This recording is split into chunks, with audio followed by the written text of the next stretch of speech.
So welcome to this channel. It's me again, Paz Capistrano. For today's video ay pag-uusapan natin ay ang about sa kitaan ulit.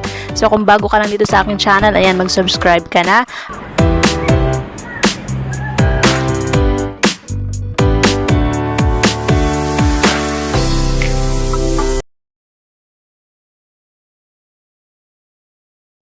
Ayan, para hindi kayo malito sa ating mga vacation mode, meron na rin akong ginawa ditong chart. Kasama na yan guys dito sa aking ebook guide na nakalagay sa aking link in my bio. Okay, so makikita nyo dyan sa taas, ninote ko na dyan lahat ng date kung kailan available itong ating mga vacation mode na date, no?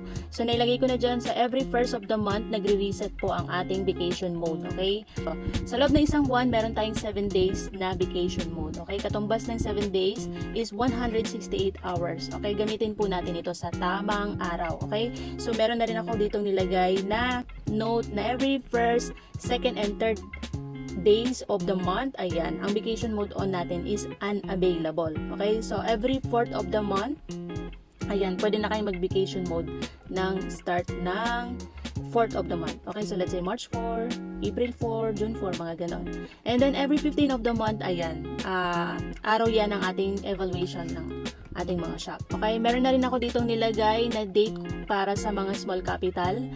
And meron na rin ako dito para sa mga mix ng kanilang mga profit margin. And meron na rin ako dito na vacation mode on unavailable. Guys, nandito yan lahat sa aking builder guide dito sa aking ebook. Okay? So, itry nyo yan guys, i-avail para lahat na ng info na kailangan nyo is nandoon na sa isang book na yon guys. Meron na ring tracker na personalize ko pong ginawa yon para sa mga bagong sitaw seller. Okay?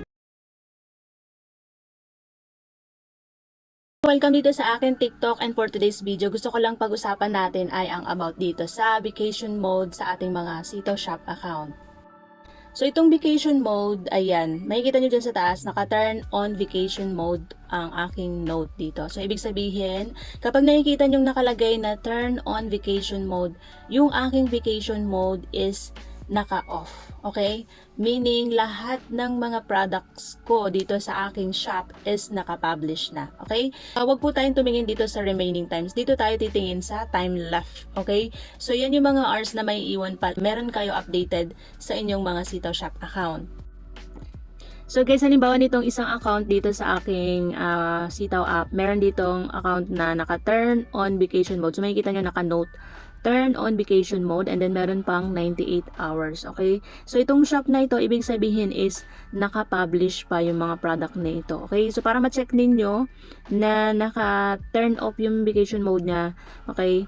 Pag sinabing naka-turn off yung vacation mode, meaning naka-open yung shop, ibig sabihin mapapasukan kayo ng mga orders. Okay, so para ma-check ninyo na hindi kayo naka-vacation mode, punta lang kayo dito sa shop setting. Okay, click nyo yung shop setting. And then dito sa taas, makikita nyo dito visit shop. Okay, click nyo yung visit shop. And ayan.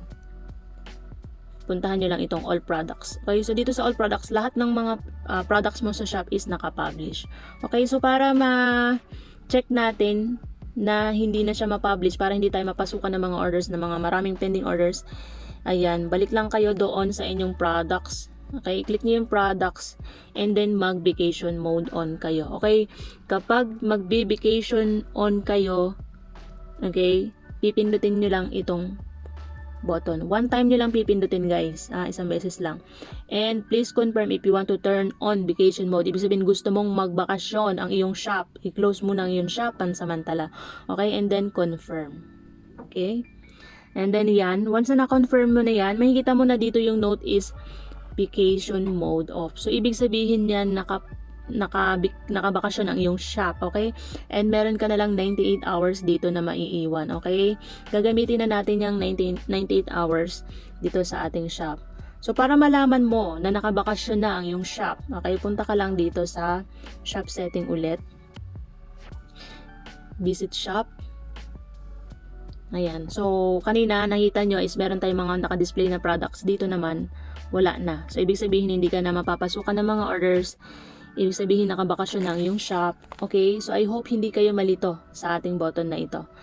And makikita nyo dito sa note sa ating mga vacation mode, kapag 0 left na ang inyong time, ayan, tapos i-click nyo yung turn on vacation mode, gusto nyong mag-vacation mode on, and ayan ang lalabas. This month's vacation mode has run out. So, ibig sabihin, ubos na ang inyong vacation mode na 7 days. Okay? So, 7 days yon guys.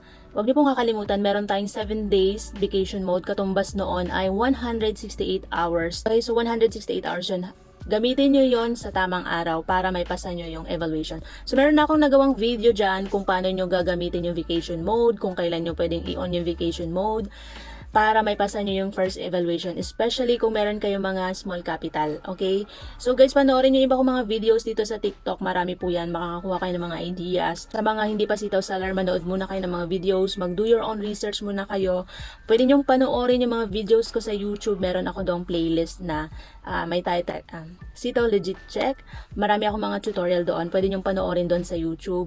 And naka-playlist yun guys, so kahit may ginagawa kayo, busy man kayo, pwede nyong mapakinggan yung mga videos doon, makinig lang kayo kapag may time kayo, or kahit wala kayong time, basta naka-headset kayo, pakinggan nyo lang yung mga information na kailangan nyo para ma-check nyo kung legit si Sitaw, and magkakaroon kayo ng passive income. Okay, so ito yung isa sa mga tools para magkaroon kayo ng passive income. Pwede nyo rin itong at the same time, pwede nyo rin itong maging full-time, okay, part-time, pwede din. Ayan.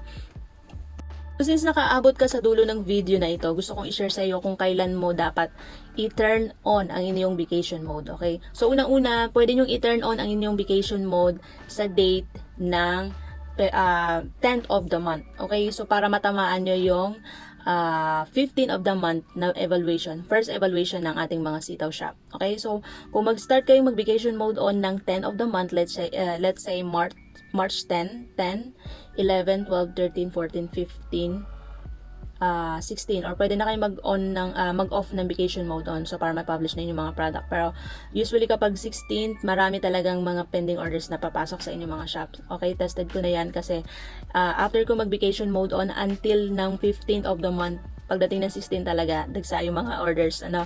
So, para maiwasan yung mga dagsaang orders, ayan, mag-request na kayo ng less exposure dito kay Sir Leo. Ayan, nandyan yung email. Pwede ko rin ilagay dyan sa comment section yung email. Mag-message kayo dyan. Napaless po ng exposure na aking shop dahil ako po ay small capital. Pwede nyo yun i-message kay Sir Leo. Ayan. So, pwede nyo rin yan i-message dyan sa customer service ng Sitaw app. I-check nyo lang yung inyong mga Sitaw app. Meron dyan na mag-email kayo sa customer service, and meron dyan sa question submission.